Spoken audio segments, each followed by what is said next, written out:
We're using the taxpayers' money, and therefore the arts really are for everybody. And that idea of access is terribly important. And I think that learning the arts and learning through the arts shouldn't stop in elementary school, and it shouldn't stop in high school or college. It really should be something that is available to all Vermonters throughout their lives. And often you see some of the most remarkable work coming out of older people as they reflect on their lives. I think part of the responsibility of using the public funds is to continue that broad access, as well as to make sure we're living up to our responsibility for children in schools.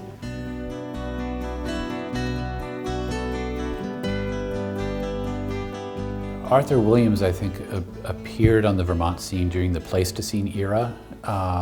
It was when there was a sea covering the northwest quadrant of Vermont.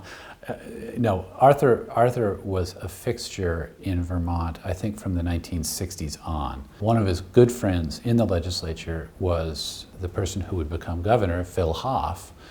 And when they were discussing who would be a good person to head up the fledgling Vermont Arts Council, well, Vermont Council on the Arts at the time, Phil Hoff said, well, this is a no-brainer to me, and he appointed his friend Arthur Williams. After he was with the Vermont Arts Council, he took several years off and then came back and led the drive to reestablish the State House to its former glory. He believed that one of the significant roles that the arts plays, and where the government's role is most profound, is when you create opportunities for everybody to experience the arts.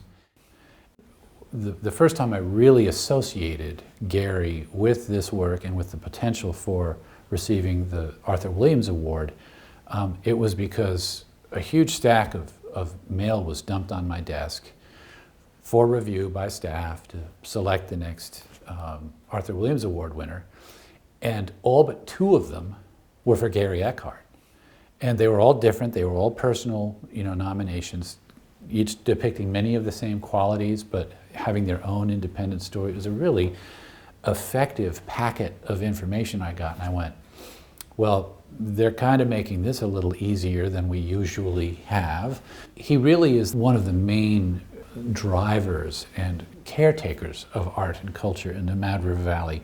He's on it the whole time. And people, I think, not only really like him and I would say almost to the point of adulation, but they respect him. And he doesn't try to impose too much. It's a very inclusive approach to everything. It's really wonderful to be with him because just doors automatically open to him. It's wonderful. How it went when I got the news that this award would be in my name was being speechless. And as you can tell, I'm often not speechless. I'm comfortable talking, but I could not say anything. I was rather floored and completely honored. It's definitely something that touches my heart. I'm very pleased.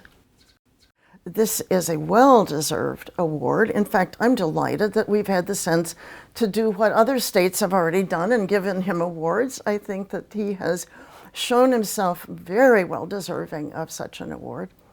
I'm particularly happy to have learned about his advocacy for the nonprofit world, both arts and otherwise, in speaking to the legislature and the public at broad about the tax caps on donations that were being studied last year. I think that is such an important stance that he has taken, and I'm pleased how hard he's been working on that. And I'm pleased to see his history in advocacy and that particular one for Vermont.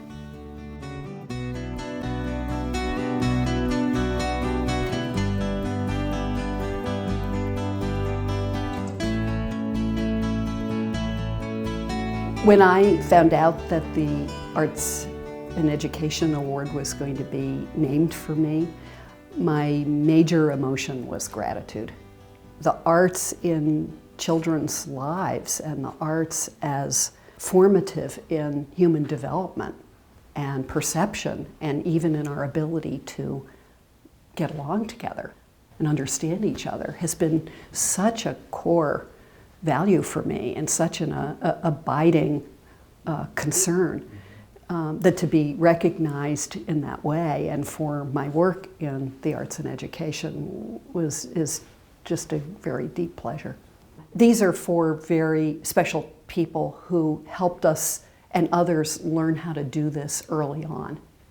Karen might be described as the person who has most introduced dance to young people in Vermont for the longest period of time. As an artist in residence in the early 80s, and then in her dance camps in Burlington. I wonder if we've ever counted how many people were introduced to dance and came to love dance because of Karen. What's really important is that she showed them movement and how there are many different forms of movement and how that is a core part of life. Because when you think about it, relatively few people become choreographers or professional dancers, but we dance and we can see dance our whole lives. And so to be introduced to dance and to love it is a great gift that Karen has given so many people. I just remember sitting in a circle in a school with kids and John singing and the looks on their faces and then getting them singing. And the word joy comes to mind because I don't know who else has brought the joy of music to Vermont children as much as John Galemore, as long as he has, and he has never lost that joy. When I was at the Arts Council, I had a very firm belief about hiring artists as administrators as well as teachers.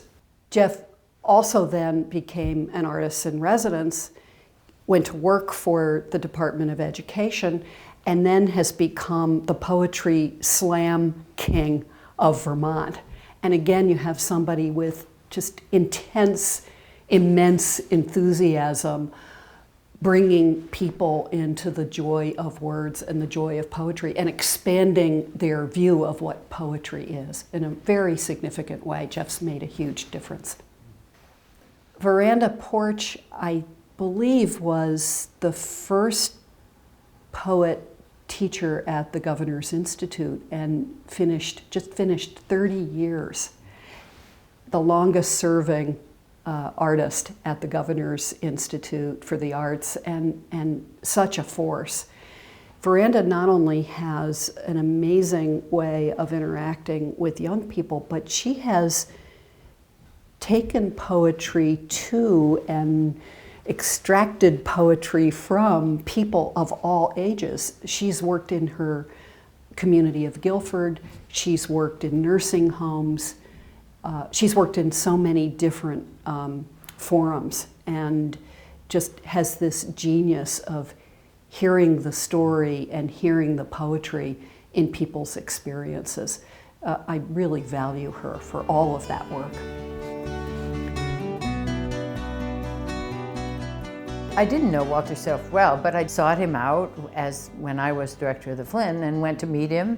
He was charming. His home was just full of art. He was extraordinarily generous. Really made a mark on Vermont, and we're really lucky that he moved up here from Brooklyn. He and Bill never met, Bill Metcalf, but they would have loved each other. I mean, here Walter Cerf was a professor of philosophy at Brooklyn College, and Bill was a professor of history, but they loved the arts, so it was sort of vocation, avocation. So I'm sorry they didn't meet, but I think it's a nice connection.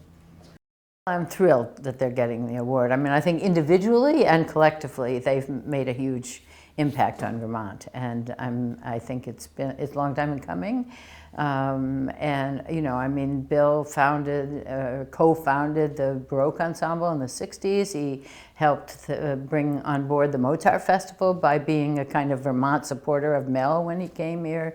He started the GNS, Gilbert and Sullivan performances, and then Oriana Singers. And Liz has always been I mean, it's always been a team. Liz has always been the accompanist in some cases. She became a regular soloist and performer with the New York Chamber Soloists and consequently traveled all over the world with them. Singing with Bill is a joy, but Liz is always part of it. You recognize always that they've talked about it together. She's given input. She laughs about being bossy. Well, you don't see that, but you know, she gives, so it's a team. They met in French class, but their first date was to a performance of The Messiah. I love that. Simply said, I'm thrilled that Bill and Liz have gotten this award. We justify our arts involvement, right, in terms of economic benefit and community building and cognition and staying in school. We should also talk about the sheer pleasure and satisfaction of making. You know, making a poem, making a dance, playing an instrument, singing in a community or a chorus or a church choir, making your own videos. Those are all parts of being human and allow us to share our lives with other people.